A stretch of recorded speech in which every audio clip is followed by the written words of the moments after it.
Depuis un moment, le mouvement baptisé Mode Avion est né au Cameroun.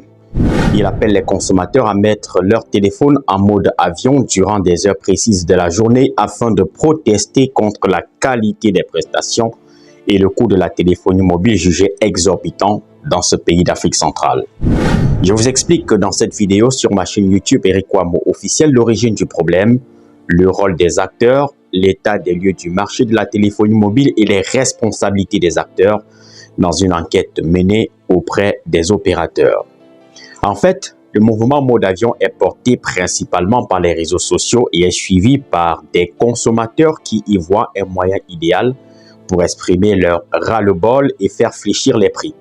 Face à cette situation et sans doute par crainte de se voir généraliser en contexte d'inflation, le gouvernement n'a pas tardé à réagir en convoquant immédiatement autour d'une table les acteurs de ce secteur que sont les sociétés de téléphonie mobile, dont MTN, Orange et Camtel, le régulateur qui est l'ART, l'Agence de régulation des télécommunications.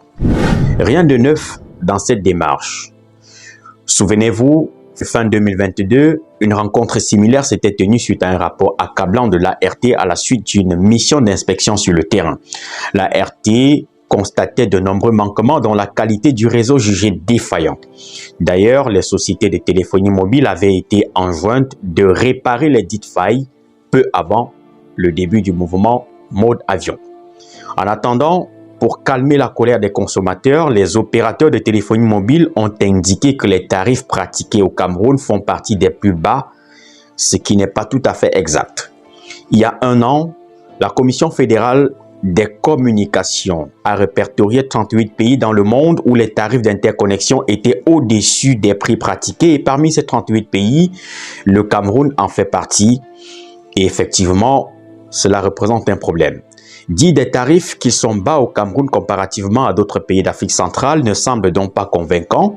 Et voici l'une des raisons. Plus le marché est étroit, plus la communication coûte cher, car il faut des années pour réaliser ce qu'on appelle la rentabilité ou encore le retour sur investissement.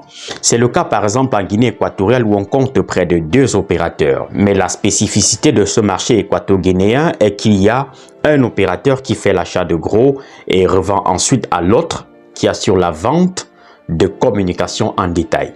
Or, le marché du Cameroun avoisine les 30 millions selon des chiffres avancés par certains experts des télécommunications que j'ai consultés. Les opérateurs adressent ce marché en touchant directement le consommateur. C'est ce qu'on appelle le B2C. Cette formule a porté ses fruits en Côte d'Ivoire où Orange a réalisé des bénéfices, écoutez très bien, de 593 milliards de francs CFA en 2022.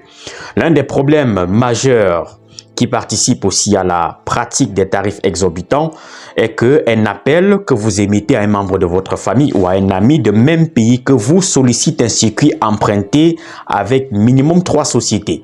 Un opérateur qui lui-même passe à un transporteur intermédiaire qu'on appelle généralement carrier to carrier qui à son tour achemine l'appel vers l'opérateur de destinataire.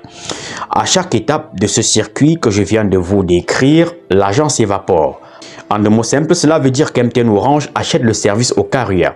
À leur tour, les carrières vont payer un tarif d'interconnexion à l'opérateur local et finalement, tout ceci rentre dans la structure des coûts qui alourdit finalement et au bout du compte, c'est le consommateur qui en souffre.